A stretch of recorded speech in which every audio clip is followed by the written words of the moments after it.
Welcome to our continuing series, Questions and Answers, from Sri Aurobindo and the Mother. Today, Part 8, on pain.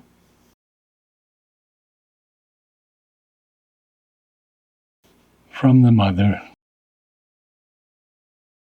Sri Aurobindo writes in Thoughts and Glimpses, "In each pain and torture of our being is the secret of a flame of rapture, compared with which our greatest pleasures are only as dim flickerings." Question to the Mother. What is the secret towards which pain leads? Mother replies, to a superficial and incomplete understanding, it may appear that it is pain itself which the soul seeks. It is not so. The very nature of the soul is the divine joy, constant, invariable, unconditioned, ecstatic. But it is true that if you can meet pain with courage, endurance, and unshakable faith in the divine grace, if instead of running away when it comes to you, you can enter into it with a will and aspiration to go through it from end to end, to find the luminous truth, the invariable joy, which is in the heart of everything, then pain becomes very often a more direct and immediate door to it than satisfaction or contentment. I do not speak of pleasure, for pleasure turns its back constantly and completely on this profound divine joy.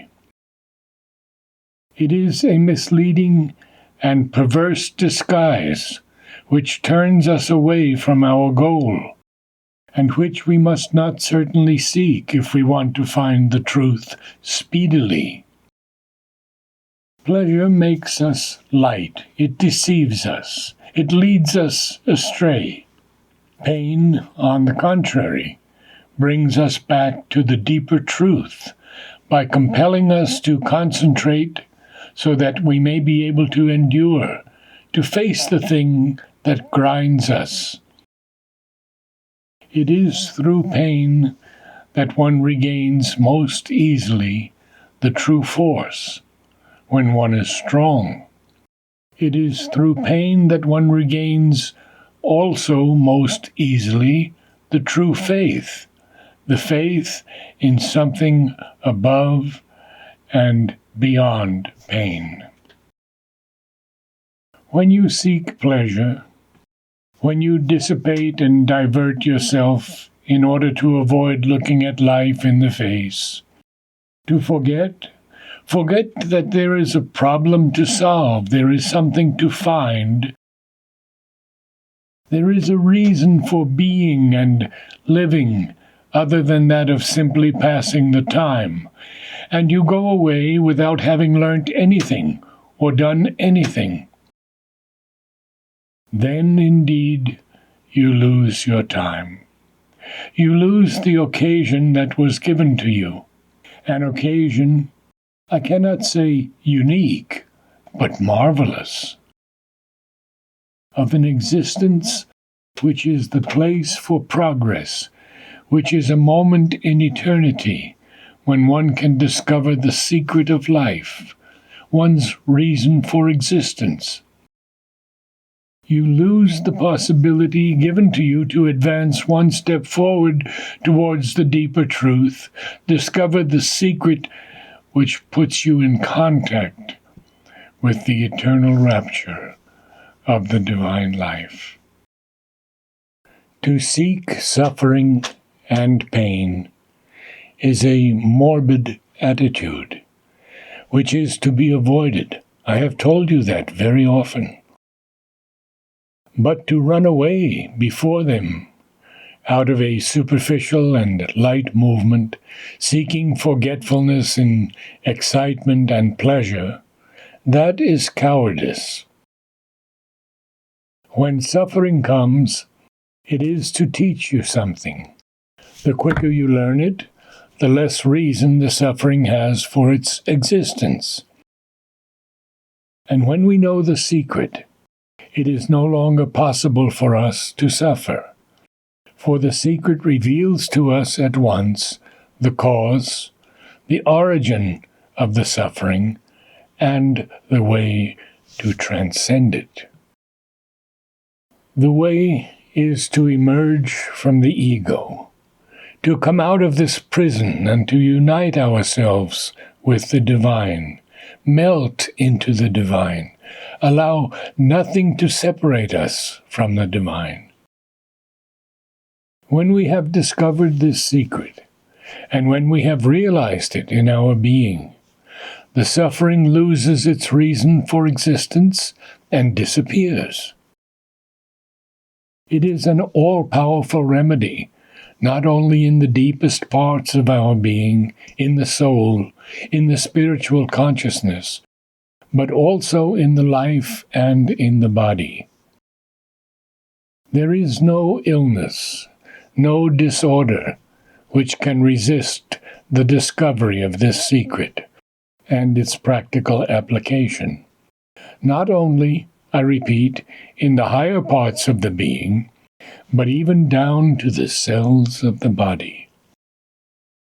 If you can teach them the splendor that is within them, if you can make them understand the reality which gives them their existence, then they too enter into the total harmony, and the physical disorder that produces the illness vanishes, like all other disorders of the being. For that, however, one must be neither a coward nor a timid person. When the physical disorder comes into you, you must not take fright and run away. On the contrary, you should face it with courage, tranquility, confidence, and certitude that the illness is a falsehood. And if you turn to the divine grace with complete tranquility and give yourself up to it in a total trust, it will establish itself in the cells of the body, as it does in the depths of the being. And the cells themselves will share in the eternal truth and delight. God has made the world a field of battle, and filled it with the trampling of combatants and the cries of a great wrestle and struggle. Would you filch his peace without paying the price he has fixed for it? Distrust a perfect seeming success.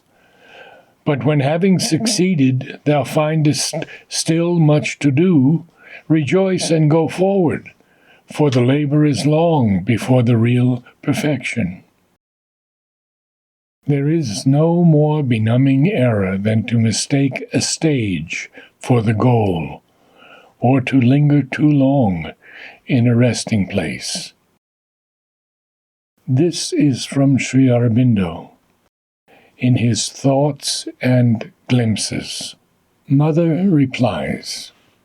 Sri Aurobindo writes here to put us on our guard against whatever there is in human nature, inert, heavy, lazy, easily satisfied, enemy of effort.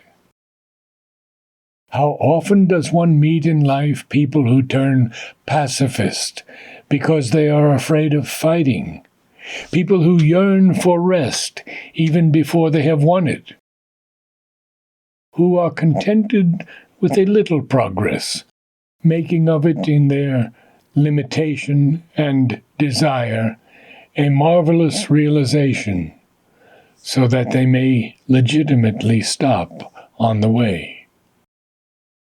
In ordinary life, it is so much like this. Fundamentally, that is the bourgeois ideal, that which has besotted humanity, made it what it is now. Work so long as you are young, accumulate wealth and honor, be provident, lay by, make up a capital, become an official, so that when you are 40 years old you may sit down, enjoy your income, and later on your pension. Enjoy, as one says, a well-earned rest. To sit down, to halt on the way, no longer to advance, to sleep, to go down before time to the tomb. Stop living the motive for life's existence. To sit down, to move no more. The moment you cease to advance, you fall back. From the moment you are satisfied and aspire no longer, you begin to die. Life is movement. Life is effort. It is marching forward, scaling the mountain, climbing towards future revelations and realizations. Nothing is more dangerous than wanting to rest. It is in action, in effort, in forward march that you must find rest. The true rest that comes from a total trust in the divine grace, the absence of desires, the victory over egoism. The true rest is in widening, universalizing the consciousness. Be vast as the world, and you will always be in rest, in the midst of action, in the midst of battle, in the midst of effort. You will have the rest of infinity and eternity.